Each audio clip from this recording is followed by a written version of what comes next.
Telugu capital భక్తి టీవీకి స్వాగతం సుస్వాగతం. ఈరోజు మనతో కవయిత్రి, లైఫ్ కోచ్, ఆధ్యాత్మికవేత్త డాక్టర్ దుర్గ గారు ఈరోజు మనతో ఉన్నారు. దుర్గ గారు నమస్కారం అండి. నమస్కారం శ్రీలక్ష్మి గారు, చాలా సంతోషం మిమ్మల్ని కలవడం. దుర్గ గారు లంకంతా దహనం చేస్తారు కదా ఆంజనేయ స్వామి. అవును. చేసిన తర్వాత సీతమ్మ ఎక్కడుంది ఏంటి అని కంగారు పడుతూ సీతమ్మను చూసుకుంటానికి వెళ్ళాడు కదండి. అప్పుడు ఏం జరిగిందంటారు? లంకా దహనం అయ్యాక హనుమంతుల వారికి భయం వేస్తుంది. నేను లంకంతా కాల్చాను, సీతమ్మ వారు ఎలా ఉన్నారో అని కంగారు పడుతూ మళ్ళీ అశోకవనానికి వెళ్తే ఆవిడ క్షేమంగా ఉంటుంది. ఆవిడకి నమస్కరించి, అమ్మ నాకు సెలవు, ఏదైనా గుర్తుగా ఇవ్వండి రాముల వారికి అనగానే సీతమ్మ వారు హనుమంతుడికి చూడామణిని ఇస్తారు, తన గుర్తుగా రాముల వారికి ఇమ్మని. అది ఎంతో అపురూపమైన చూడామణి. అటువంటి చూడామణి తీసుకున్నాక హనుమంతుల వారు ఎంతో వినయంగా, అమ్మ మీకు రాముల వారికి మాత్రమే తెలిసిన ఇంకేదైనా విశేషం చెప్తారా అని అడుగుతాడు. అప్పుడు ఆవిడ కాకాసుర వృత్తాంతాన్ని చెప్తారు. అంటే ఒకసారి రాముల వారు సీతమ్మ వారి ఒడిలో పడుకుని సేద తీరుతుండగా ఇంద్రుడి కొడుకు జయంతుడు కాకి వేషంలో వచ్చి ఆవిడ దగ్గర నెమ్మదిగా ఇలా ముక్కుతో పొడవగానే రక్తం వస్తుంది. ఆవిడ ఆయన రాముల వారికి ఎందుకు లేపడం అనేసి ఆవిడ అలాగే భరిస్తూ కూర్చుంటే ఒక రక్తపు చుక్క రాముల వారి మీద పడి, ఏంటి నా సీతాదేవికి రక్తం వచ్చేటట్టు ఈ కాకి ఇలా చేసిందా అని ఆయన అక్కడ ఉన్న ఒక దర్భని ఆ కాకి మీద వేస్తారు. ఇంకా జయంతుడు భయపడిపోయి బ్రహ్మ దగ్గరికి, విష్ణు దగ్గరికి, శివుడి దగ్గరికి, అందరి దగ్గరికి వెళ్ళి రక్షించమంటే రక్షించలేరు. అందరూ చెప్తారు, నువ్వు మళ్ళా రాముల వారి పాదాలనే సేవించాలి, నిన్నెవరూ రక్షించలేరు, అది రామబాణము అనేసి. మళ్ళా ఆ కాకాసురుడు వచ్చి, అంటే జయంతుడు వచ్చి రాముల వారి కాళ్ళ మీద పడితే సీతాదేవి క్షమించండి అని అడుగుతుంది. అప్పుడు ఆయన అంటాడు, నేను ఒకసారి బాణం వేశాక తిరుగులేదు కదా, ఏదో ఒక అవయవం తీసేయాలి, ఏం చేయను అంటే ఒక కన్ను తీసేస్తారు. అంటే సీతమ్మ వారు హనుమంతుడికి ఈ కథ రాముల వారికి చెప్పమనడంలో ఉద్దేశం ఏంటి అంటే, ఆనాడు కాకాసురుడు ఒక్క రక్త బిందువు వచ్చేటట్టు చేస్తేనే రాముల వారు ఆగ్రహించి ముల్లోకాలు తిరిగిన శాపము ఆ బాణము వెనక్కి తీసుకోకుండా చేసిన రాముల వారు ఈ రోజున నేను 10 నెలల కన్నా ఎక్కువగా రావణాసురుడి చెరలో ఇన్ని బాధలు పడుతుంటే ఏం చేస్తున్నారు అని దెప్పడానికి, అడగడానికి మాత్రమే ఈ కథ చెప్పారనేసి మనం అనుకోవచ్చు. అంటే ఆవిడకి ఆ కోపం, ఉక్రోషం, ఆక్రోషం అన్నీ వచ్చేసాయన్నమాట.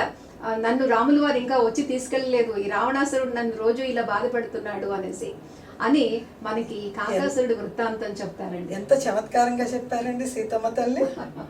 మరి ఎంత వేదన భరించింది ఆమె, ఎంత వేదన భరించింది. ఆ వేదనలో ఆయన్ని దెప్పినట్టు కాకుండా జరిగిన కథను వివరిస్తూ చమత్కారంగా వివరించారు. మరి సీతమ్మ వారు చూడామణిని, కాకాసుర కథని జ్ఞాపకంగా ఒక చమత్కారంగా రాముడికి ఒక ప్రశ్న సంధించినట్టుగా అన్ని విధాల ఒక గుర్తు చెప్పారు. అక్కడ రాముల వారు ఏం చేస్తారు, రాముల వారు ఎలా రిసీవ్ చేసుకున్నారు? ఇక్కడ మళ్ళా 100 యోజనాలను దాటుకుని రాముల వారిని కలవాలి అని ముందుగా పర్వతం మీద మళ్ళా దిగ్గానే హనుమంతుల వారు ఈ హనుమ చేసిన గర్జనకి, ఆ తర్వాత ఆ ప్రతిధ్వనికి జాంబవంతుడికి అర్థం అవుతుంది. సీతని చూశాడు, విజయాన్ని సాధించుకుని వస్తున్నాడు అనగానే విజయ గర్వంతో వస్తున్నాడు అని వానరులందరూ ఎగురుతూ ఉంటారు, నృత్యం చేస్తూ ఉంటారు. రాగానే అంగదుడికి చెప్తాడు, సీతని చూశాను అని. సుగ్రీవుల వారి దగ్గరికి వెళ్ళాలి అనే మధ్యలో మధువనం అనేది ఉంటుంది. ఆ మధువనం సుగ్రీవుడిది. ఈ కోతులన్నీ కూడా చెట్లు పీకి ఎగరేసి అక్కడ ఉన్న తేనె తాగి దాన్ని అంతా నాశనం చేస్తారు. విజయోత్సవం. అక్కడికి సుగ్రీవుడికి దగ్గరికి వెళ్ళడానికి భయపడతారు.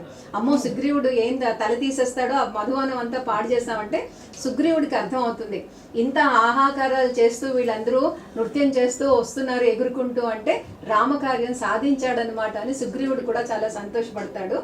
అంటే జాంబవంతుడితోటేమో కథలుగా చెప్తాడు సీతాదేవిని ఎలా చూశాను అని, వానరులకేమో వేరుగా చెప్తాడు సీతాదేవి దొరికింది అని, అంగదుడికి రాజా మనం విజయం సాధించామని చెప్తాడు, సుగ్రీవుడి దగ్గరికి వెళ్ళాక రామకార్యం సిద్ధించిందని చెప్తాడు. రాముల వారిని చూడంగానే దృష్ట్యా కా సీత, దృష్ట్యా అంటే రాముల వారు ప్రాణం బిగబట్టుకుని ఉన్నారు, చూచితిని అనే విషయము దృష్ట్యా సీతను, దృష్ట్యా కాంచితి సీతను అంటే ముందు చూశాను అనగానే ఆయన ప్రాణం నిలబడుతుంది అనేసి, సీత అంటే ఉందో లేదో అని అనిపిస్తుంది కదా. భయం. దృష్ట్యా చూశాను కాంచిత సీతను అనగానే రాములు వారు చాలా సంతోషపడిపోయి ఆయన పరమానంద భరితుడయ్యి మన హనుమని కౌగిలించుకుని అంటారు, నువ్వు చేసిన సహాయము నేను ప్రత్యుత్తరం నీకేం చేయలేను, కానీ ఆ సహాయాన్ని ఆ స్నేహాన్ని నాలోనే జీర్ణించుకుంటాను అని కౌగిలించుకుంటారు హనుమని.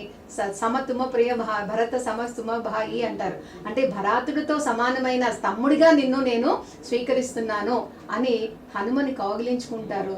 అది చక్కటి సన్నివేశం అన్నమాట.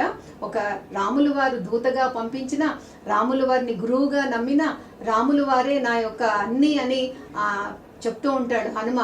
దేహబుద్ధ్వా అంటే దేహంతో చూస్తే మీరు నేను యజమాని సేవకుడిని, అలాగే ఆత్మబుద్ధ మీరు ఆత్మ పరమాత్మ, లేదు అంటే మన ఇద్దరము ఒకటే అని చెప్పే హనుమ ఎప్పుడైతే కౌగిలించుకున్నారో రాములు వారు పరమానంద భరితుడైపోయి రామకార్యం సిద్ధించడానికి మనందరం వానరుల వారధి కడదాము, లంకకు వెళ్దాము, సీతాదేవిని రావణాసురుని సంహరించి తెద్దాము అనేసి విజయ గర్వంతో చెప్తారు. అక్కడ రామ లక్ష్మణులు అందరూ కూడా, సుగ్రీవుడు అందరికీ కూడా సీత యొక్క శోకాన్ని నివారణ చేయగలిగిన వాడు హనుమంతుడు అనేసి అందరూ కూడా చాలా చాలా సంతోషపడతారు. అంటే రాముని ఆలింగనము హనుమంతుడికి దక్కింది.